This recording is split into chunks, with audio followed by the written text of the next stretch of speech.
ঝর্ণার পানিতে ভেজার সময়ই ঠান্ডা লাগছিল, এখন আরো বেশি লাগছে। শরীর কাঁপছে, কিন্তু মনের ভেতর আছে এক তৃপ্তি। আমরা এখন হাঁটছি দ্বিতীয় ঝর্ণার দিকে। এই দিকের পাথরগুলো ভয়ঙ্কর পিচ্ছিল, একটা ভুল পা পড়লে গড়িয়ে পড়তে হবে পানির ভেতর। তাই খুব আস্তে আস্তে হাঁটছি। একদিনে দুইটা ঝর্ণা দেখা আমার কাছে সব সময় কঠিন মনে হয়। ঝিরির ভেতর দিয়ে হাঁটা মানে শুধু পথ পাড়ি দেওয়া নয়, এ যেন এক ধৈর্যের পরীক্ষা। এই মেয়ে ঝিরিটা অন্যরকম। সামনে বিশাল এক ক্যাসকেড, এটাকে ঝর্ণা বললেও ভুল হবে না। যত সামনে যাচ্ছি ঝিরিটা ততই বুনো হয়ে উঠছে। কোথাও উঁচু পাথরের দেয়াল আর এত ঘন গাছ যে দিনের বেলাতেও আলো আসে না।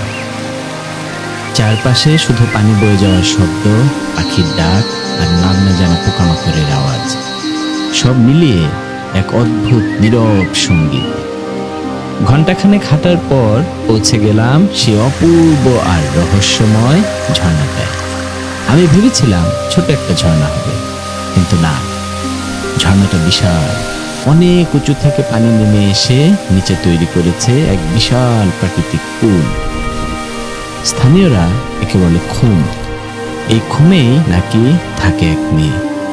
পূর্ণিমার রাতে সে শুভ্র পোশাক পরে উঠে আসে, ভরা চাঁদের আলোয় নিজের মতো করে নাচে, ঝর্ণার পানির ছিটে গায়ে মাখে। ভাবলাম একবার যদি কোনো পূর্ণিমার রাতে এখানে থাকা যেত।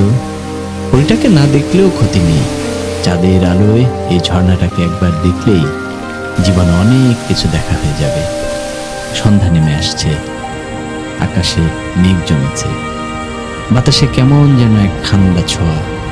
দূরে কোথাও বৃষ্টি পড়ছে, তার শব্দ ভেসে আসছে ঝিরির কাছেও। জানি সেই বৃষ্টি একটু পরেই আমাদেরও ছুঁয়ে যাবে।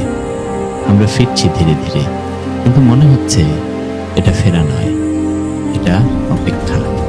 হয়তো সেই বৃষ্টির জন্য, কিংবা সেই শুভ্র পোশাক পরা মেয়েটার জন্য।